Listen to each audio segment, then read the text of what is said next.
गीत उन्मन है, गज़ल चुप है, रुबाई है दुखी। गीत उन्मन है, गज़ल चुप है, रुबाई है दुखी। ऐसे माहौल में किसी सुखनवर को बुलाया जाए। नमस्कार, आदाब दोस्तों, मैं आपकी अपनी सुमन द्विवेदी अपने बहुचर्चित यूट्यूब चैनल कोना मनका में आप सभी का हार्दिक अभिनंदन करती हूँ। दर्शकों, हमारे आज के अतिथि लखनऊ की एक जानी मानी शख्सियत हैं। लखनऊ में जन्मे हमारे आज के अतिथि को फोटोग्राफी का शौक़ बचपन से था। एक बार जो कैमरा हाथ में थामा तो कैमरे से मोहब्बत हो गई। आप मुंबई चले गए और वहाँ बतौर फिल्म प्रोड्यूसर और डायरेक्टर काम किया, और उसके आगे का सफ़र हम अपने अतिथि से खुद जानते हैं। बहुत बहुत शुक्रिया ma'am, thank you very much. आपने मुझे आज अपने इस प्रोग्राम में बुलाया और मेरी इज़्ज़त अफजाई की आपने। मैं अपनी ज़िंदगी का सफ़र जो है शुरुआत से आपसे शेयर करना चाहूँगा, तब आपको इस जर्नी का पता चलेगा मैं इस जर्नी में कैसे लखनऊ आया, लखनऊ से फिर बॉम्बे गया, बॉम्बे से फिर वापस लखनऊ आया। बचपन में मेरा इंस्पिरेशन जो थे वो मेरे एक मामा थे जो कि डॉक्टर थे और बहुत थिएटर्स में, फिल्म्स में, हर चीज़ में काफ़ी इन्वॉल्व थे। तो पहला कैमरा जब मुझे मिला था, मैं 12-13 साल का था और उससे मैंने 120 mm की फिल्म आती थी, ब्लैक एंड वाइट। 16 तस्वीरें होती थी उसमें। जिस साइज़ की फिल्म आती थी उसी साइज़ का हम लोग डेवलप कराते थे उसको। बाद में हमने अपने घर ही में एक छोटा सा एक स्टूडियो बना लिया, वहीं हम उसको डेवलप करते थे, वहीं तस्वीरें खींचा करते थे। उसके बाद फिर मेरे मामा क्योंकि कुछ थिएटर्स वगैरह करते रहते थे, तो मैं स्कूल में तो करता ही था। अपने स्कूल में बेस्ट एक्टर के अवार्ड मिल गए या स्किट पे किसी पे हमको वो मिल गया, तो यहाँ पे हम लोग थिएटर करते रहे। और फिर उसके बाद मेरे फादर क्योंकि एमपी में पोस्टेड थे, तो मेरी एजुकेशन एमपी में हुई है। फिर मैंने इंजीनियरिंग करने भोपाल चला गया।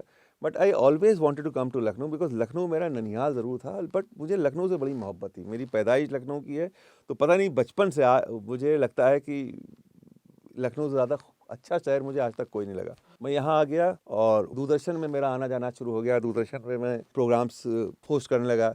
2 प्रोग्राम ख़ास तौर से मुझे अभी तक याद हैं। एक का नाम था साइंस की दुनिया और ज्ञान विज्ञान। ये 2 प्रोग्राम मैं होस्ट करता था। उस वक्त एक प्रोड्यूसर थी कमलेश रहमान साहिबा, उनके लिए, और निम्मी दीदी, ये 2 थीं। तो इन दोनों के लिए हम ये प्रोग्राम किया करते थे।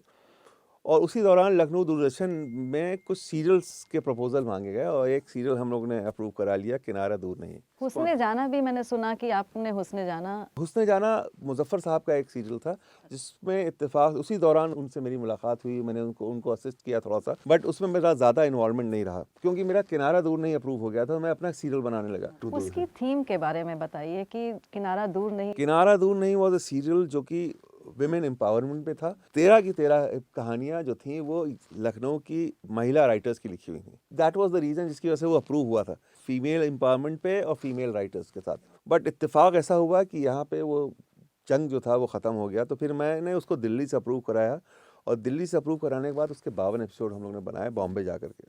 और उस दौरान मेरा फिर बॉम्बे में रहा काफ़ी दिन, 2 साल 2.5 साल बॉम्बे में रह करके ये सारी चीज़ें करता रहा। बट पता नहीं क्यों बॉम्बे मुझे बहुत ज़्यादा अपील नहीं कर पा रहा था क्योंकि सपने बड़े थे और उनको एक मुकाम देना रहा होगा शायद, तो आपने सोचा होगा कि हम कुछ और करें, कुछ क्रिएटिव। नहीं, हम कुछ फिल्में बनाना चाहते थे। फिल्म्स के लिए हम लोगों ने लोगों को अप्रोच किया। मैंने एक फिल्म बनाई थी जिसका टाइटल था रफू चक्कर फन ऑन द रन। 2008 या 9 में हम लोग ने बनाई थी, जो आज भी आपको अमेज़ॉन में मिल जाएगी, अमेज़ॉन प्राइम पे पड़ी हुई।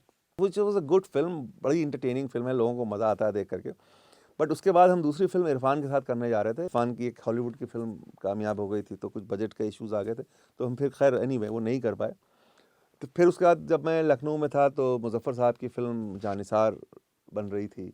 तो जानिसार में मैं उनके साथ उनका एग्जीक्यूटिव प्रोड्यूसर था। मैं लखनऊ में या उनके कोटवारा में जितनी भी शूटिंग वूटिंग होती थी उसको हम कोऑर्डिनेट करके उनके लिए सारी चीज़ें फराहम करते थे।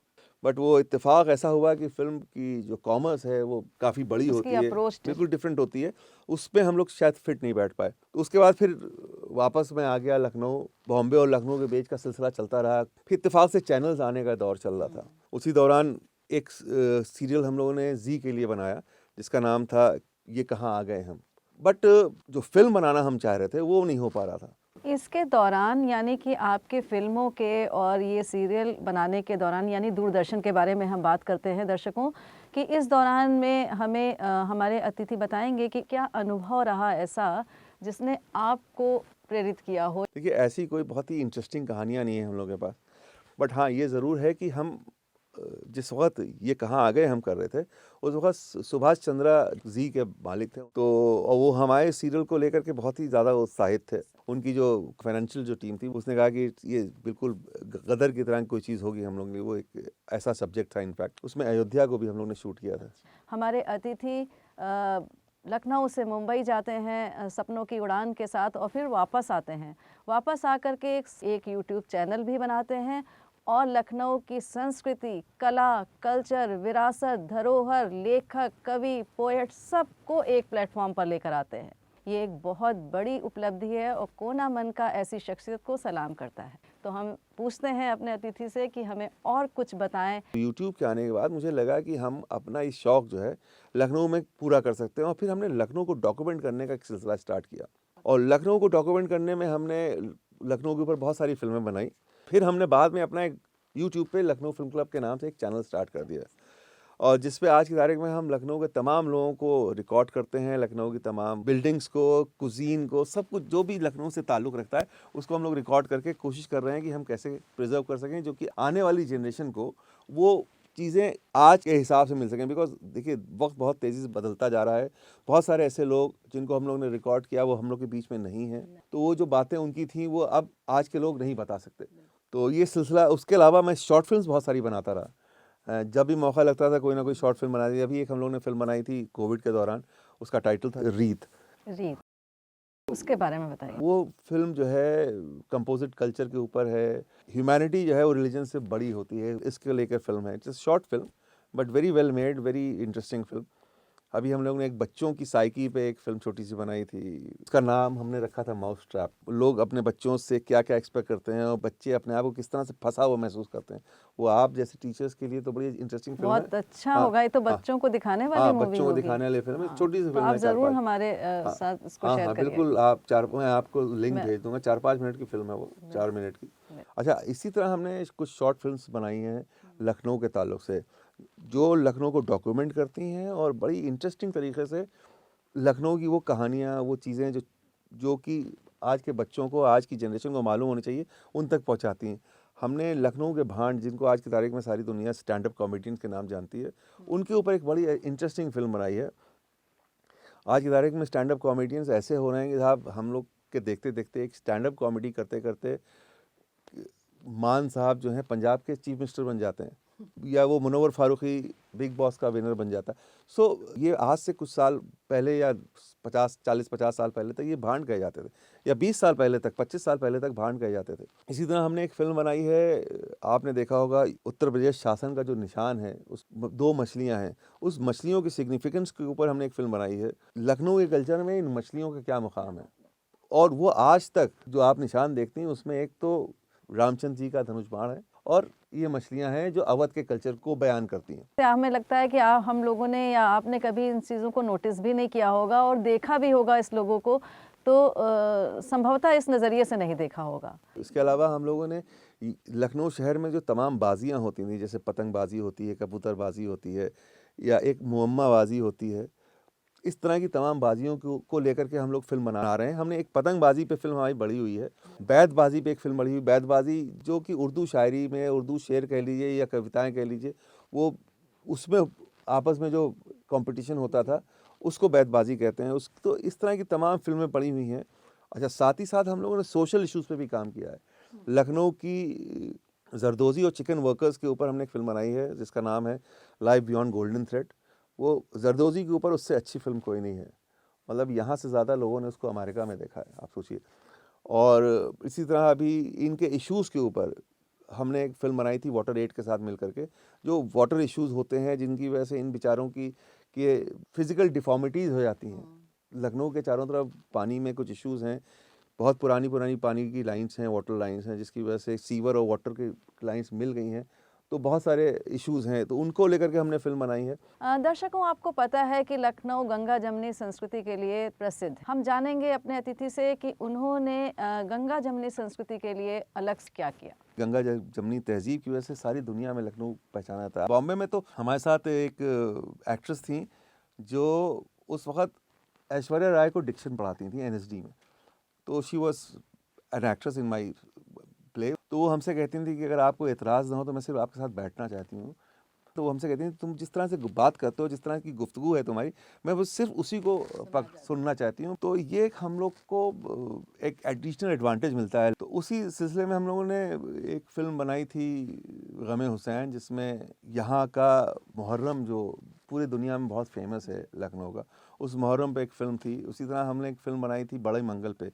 यहाँ पे हनुमान जी का मंदिर है जो कि मशहूर है कि यहाँ की जो बड़ी बेगम थी उन्होंने बनवाया था, यहाँ एक नवाब साहब की वाइफ थी। तो वो जिसकी वजह से आज तक भंडारे का सिलसिला चल रहा है और बड़े मंगल पे इतने भंडारे जो लगते हैं, तो उस पे हम लोग ने फ़िल्म बनाई थी। और इसी पे हम अभी और भी बहुत सारी चीज़ें कर रहे हैं। यहाँ के तमाम ऐसे कैरेक्टर्स, ऐसे लोग हम लोग के दिमाग में है, जैसे हम लोग अमृतलाल नागर पे ऊपर फ़िल्म बनाना चाहते हैं। बहुत अच्छा लगा है ये जानकर। आम तौर पर अमूमन हम देखते हैं कि हम जहाँ रहते हैं वहाँ की संस्कृति है, सभ्यता है, उसको जानते तो होते हैं, और हमारे आसपास के परिवेश से जो हम सीख रहे होते हैं वो भी हमें पता होता है, लेकिन कई बार लोगों को नहीं पता होता है। तो सर, ये अदबी बैठक क्या है, इसके बारे में हमारे दर्शकों को कुछ बताएं। देखिए, हम लोग के प्रधानमंत्री का इस वक़्त जो वो लोगो है ना, सबका साथ सबका विकास, ये वही चीज़ है। अदब यही है, सबका साथ सबका विकास चलता रहेगा तो अदब बना रहेगा। तो अदबी बैठक का जो कॉन्सेप्ट था वो हमारा, वो सिंपल सा ये है कि हम असल में होता ये है कि हम लोग बैठते हैं, हम लोग इकट्ठा होते हैं और पता नहीं बातें कहाँ-कहाँ चली जाती हैं। तो हमने कोशिश की है कि हम लोग इकट्ठा हों, किसी एक सब्जेक्ट को, किसी एक कैरेक्टर को, किसी एक राइटर को, किसी एक फिलोसोफर को, किसी एक शायर को हम लोग उस दिन डिस्कस करेंगे, या किसी परफॉर्मर को, या किसी एक्टर को भी फॉर दैट मैटर। तो जिससे कि हम ज़्यादा से ज़्यादा उस इंसान के बारे में जान सकें। अब जैसे हम लोग का पहला अदबी बैठक जो थी वो नौशाद साहब पे थी। बहुत सारी ऐसी चीज़ें थी हम लोग नहीं जानते थे, क्योंकि किसी ने कुछ बताया, किसी ने कुछ बताया, तो हर आदमी ने अपनी रिसर्च से, अपने पर्सनल इंटरेक्शन से उनके बारे में बहुत सारी चीज़ें बताई। इसी तरह हम लोगों ने फिराक साहब पे बात की। इसी तरह से हम लोगों ने शैलेंद्र जी के बारे में तो मुझे बहुत ही कम पता था कि he was such a great writer. इतने अच्छे-अच्छे गाने हम लोग सुनते थे और गुनगुनाते थे और हमको पता ही नहीं था कि शैलेंद्र, तो बल्कि मुझे तो लगता है कि उनके ऊपर तो बहुत काम करने की ज़रूरत है। इसमें अगर कोई जुड़ना चाहे, कोई भी ऐसा इंसान जो आपको सुन रहा है हमारे चैनल के माध्यम से और वो अदबी बैठक का हिस्सा बनना चाहे, तो वो उसके लिए क्या करे? देखिए, वो बहुत आसान है, कोई बड़ा इशू नहीं है। हम चाहते हैं कि अदबी बैठक में वो लोग इस तरह की चीज़ों में इन्वॉल्व होना चाहते हैं, वो हमारा यूट्यूब चैनल एक तो सब्सक्राइब करें और फेसबुक पे हमारे साथ जुड़ जाएं। हमारा हर प्रोग्राम जो है फेसबुक पे एडवर्टाइज़ होता है, हम सबको बुलाने की कोशिश करते हैं। अभी हम लोग की बैठक में 20-25 लोग होते हैं, और अगर ज़्यादा लोग बढ़ेंगे तो हम लोग उसके लिए जगह बदल सकते हैं। और हम चाहते हैं ज़्यादा से ज़्यादा लोग जुड़ें, ख़ास तौर से वो लोग जो इसमें जिनका इंटरेस्ट एरिया है ये। बहुत अच्छा आपने बताया। दर्शकों, अगर आप में है हुनर और आप जुड़ना चाहते हैं, आप कला और संस्कृति का आदर करते हैं, सम्मान करते हैं, तो आपको डिस्क्रिप्शन बॉक्स में नंबर और लिंक मिल जाएगा, आप उससे जुड़ सकते हैं। मंजिलें उन्हें ही मिलती हैं जिनके सपनों में जान होती है, पंख से कुछ नहीं होता, हौसलों से उड़ान होती है। तो ये हौसला लेकर के जितने भी लोग चाहें हम लोग के साथ जुड़ें, बल्कि हम लोग उनके परों से हो सकता है हम लोग भी काफ़ी आगे तक पहुंच जाएं। तो everybody who is interested is welcome to join our अदबी बैठक।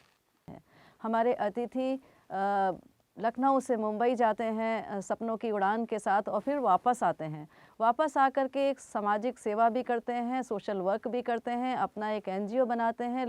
तो हम पूछते हैं अपने अतिथि से कि हमें और कुछ बताएं। फिल्म के अलावा जो मेरा एक बहुत पुराना एक पैशन रहा है वो है सोशल वर्क। 97-98 में हमने अपनी एक ऑर्गेनाइजेशन बनाई थी, foundation for education economic development के नाम से, जो कि लखनऊ में करीब 26 साल हो गए हमको काम करते हुए। उसके अलावा मुज़फ़्फ़र अली साहब की रूमी फाउंडेशन से मैं जुड़ा हुआ हूँ। रूमी फाउंडेशन के साथ जितने भी इवेंट्स होते हैं लखनऊ में वो सारे हम लोग कराते थे। उनके जहान खुसरो है, जश्न वाजिद अली शाह है, या मुशायरे होते थे वो हम इवेंट करते थे। उसके अलावा एक चीज़ और मैं बताना चाहूँगा, जस्टिस मार्कंडे काटजू साहब का आपने नाम सुना होगा कि वो भी गंगा जमनी तहज़ीब को और कंपोजिट कल्चर के ऊपर बहुत काम करते थे और उर्दू से बड़ी मोहब्बत करते थे।